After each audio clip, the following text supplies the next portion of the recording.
Messieurs, dames, bonjour à tous et bienvenue dans cette nouvelle vidéo, le guide complet du streamer slash youtubeur. J'espère qu'en tout cas cette vidéo vous plaira et vous aidera surtout car c'est le principal objectif de cette vidéo. Cette vidéo, on va parler du paramétrage de logiciel, de tout le matériel nécessaire, plusieurs matériels à plusieurs niveaux de financement. Donc n'hésitez pas à enregistrer la vidéo, à la liker, comme ça elle pourra être enregistrée sur votre compte YouTube et directement aller checker les produits que je vous recommande et après revenir directement sur la vidéo pour la continuer. Évidemment, il y aura plusieurs chapitres dans la vidéo. Je m'explique. Si vous êtes intéressé seulement par exemple le paramétrage de logiciel, vous allez sur la barre de lecture juste en bas de la vidéo et vous regardez, vous aurez paramétrage de logiciel ou je sais pas comment je vais l'appeler, mais de toute façon je pense que vous allez trouver et il y aura des timecodes, donc allez directement au chapitre qui vous intéresse. Si vous êtes intéressé partout, parce que quand même je vous donne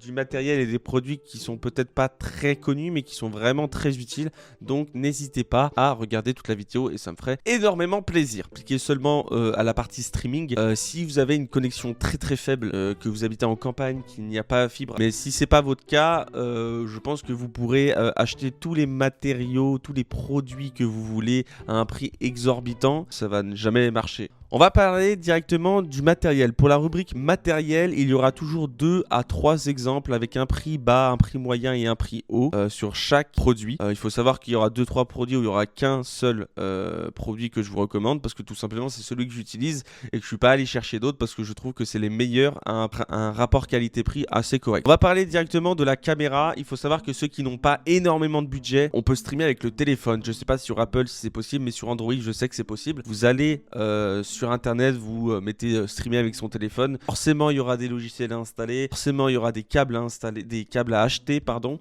Donc, je les connais pas trop, mais si vous êtes la webcam, donc je vous en propose 3. Il y a la Netum Scan de webcam sur Amazon à 19 € qui est plutôt assez correct au niveau du prix. Logitech 920, celle-là, ma première webcam que j'ai utilisée pour mes premières vidéos et mes premiers streams, qui est franchement agréablement correct, qui a un prix de 70 €. Logitech Brio Steam, la troisième, 156 €. La meilleure, entre guillemets, il y a même la 4K dessus avec une fluidité à 60 fps. Évidemment, regardez en description, il y a tous les liens et tous les noms des produits que je vous recommande. On va parler directement avec la caméra, donc celle que j'utilise, je vous la recommande pas du tout parce qu'elle est éclatée sa mère. La Sony Alpha 7 II, celle que je veux acheter en fin d'année, 744 €. Je vous parle évidemment ici que des boîtiers nus sans objectif. La deuxième, la Sony Alpha 6400 à 929 €, qui est un peu plus cher, mais je trouve que la Sony Alpha 7 est quand même bien mieux en termes de performance. La troisième, la Sony Alpha 7 III.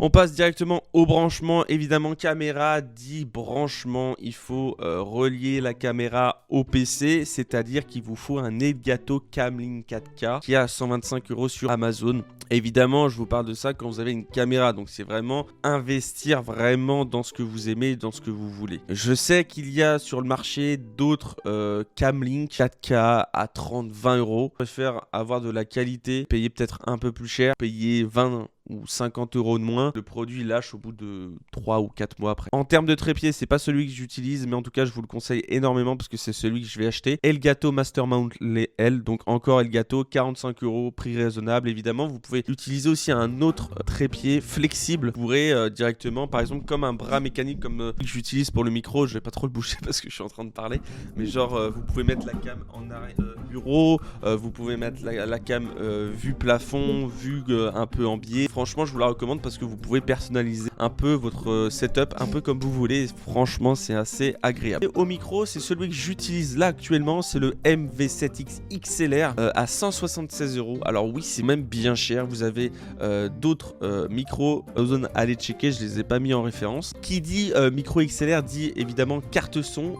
Vous la voyez juste ici, c'est la Focusrite. Tout simplement solo à 80 €. Un mélange, ça fait 250 € en tout. C'est vrai. vraiment un peu cher, je vous avoue. Soit la méthode XLR comme je vous ai dit avec la carte son, soit branchement USB. Donc je vous conseille le Rode NT USB qui est sur Amazon à une valeur de 179 €.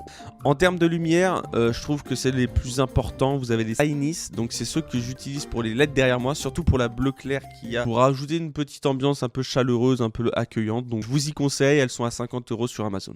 Éclairage frontal entre guillemets, ce qu'il y a sur mon bureau qui m'éclaire, qui éclaire le sujet de votre vidéo. Évidemment, c'est les K-Light de Elgato qui sont à une valeur de 150 €. Une K-Light, donc 300 € les deux. C'est extrêmement cher, mais elles sont rigides, solides, autonomie. Il y a un logiciel où vous pouvez directement les appliquer sur le téléphone. Donc moi, franchement, je vous y recommande clairement. Il y a énormément de chaises sur le marché qui sont à une valeur de 300, 400, 500, voire 600 €. Il y a les Herman Miller, évidemment, à 1000 €. Je vous les conseille pas du tout. Après, si vous avez de l'argent, vas-y mon ref. Éclate ton portefeuille, il n'y a aucun souci. Mais moi, je vous conseille celle que j'utilise, la Oversteel de Amazon. Elle a une valeur de 179 €. Chaise gaming, hyper confortable. Je l'ai pris en grise parce que c'est celle qui passait le mieux, je trouve, dans mon setup. Il y a en noir, il y a en plusieurs couleurs. Je vous laisse évidemment aller checker sur Amazon. Mais elle est vraiment incroyable, agréable. Vous pouvez directement vous allonger et faire une sieste et taper vos meilleures siestes sur votre bureau.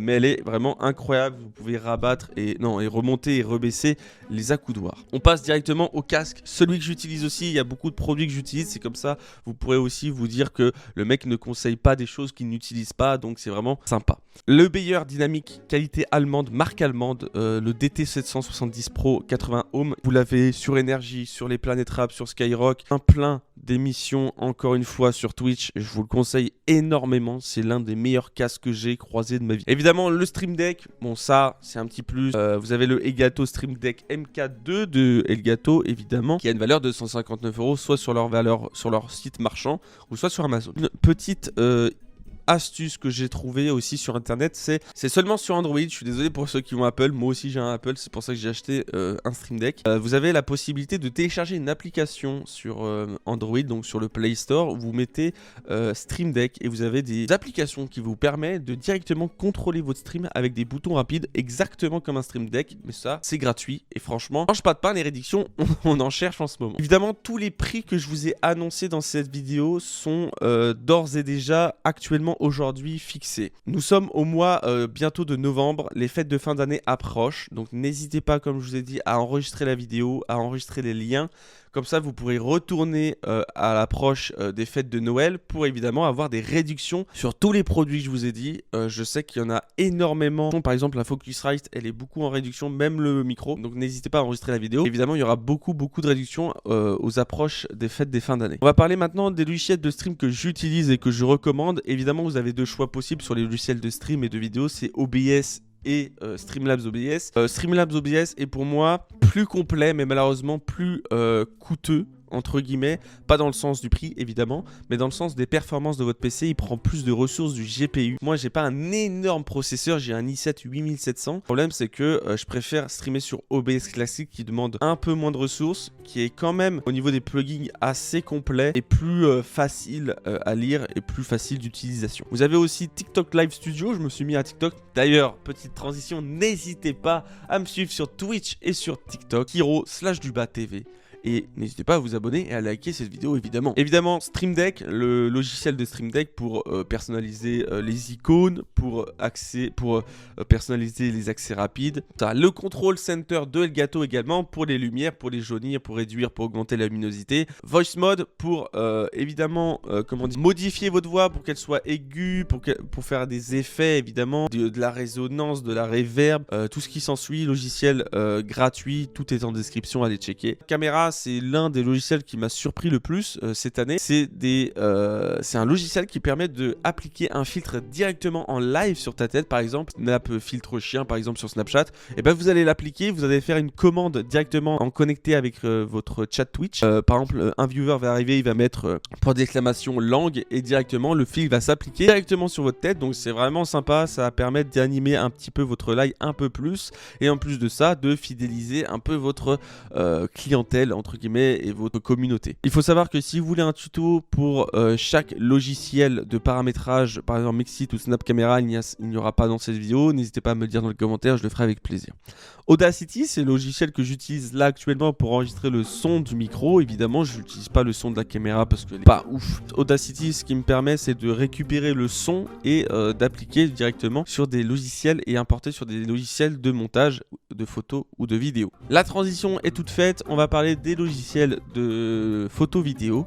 Évidemment, j'utilise le Photoshop qui est gratuit, enfin gratuit officieusement entre guillemets. Vous allez sur YouTube, il y a mes chers confrères youtubeurs qui font plein de tutos pour avoir un crack de Photoshop. En termes de montage vidéo, vous avez Premiere Pro qui est complet, facile d'utilisation, gratuit officieusement comme d'habitude. Merci à beaucoup pour ceux qui vont commenter, liker et partager. Messieurs, dames, il y aura une petite vidéo très rapide du paramétrage sur OBS, pas sur Streamlabs. Peut-être que j'en ferai un nouveau tuto. OBS, ça va être très simple, très rapide.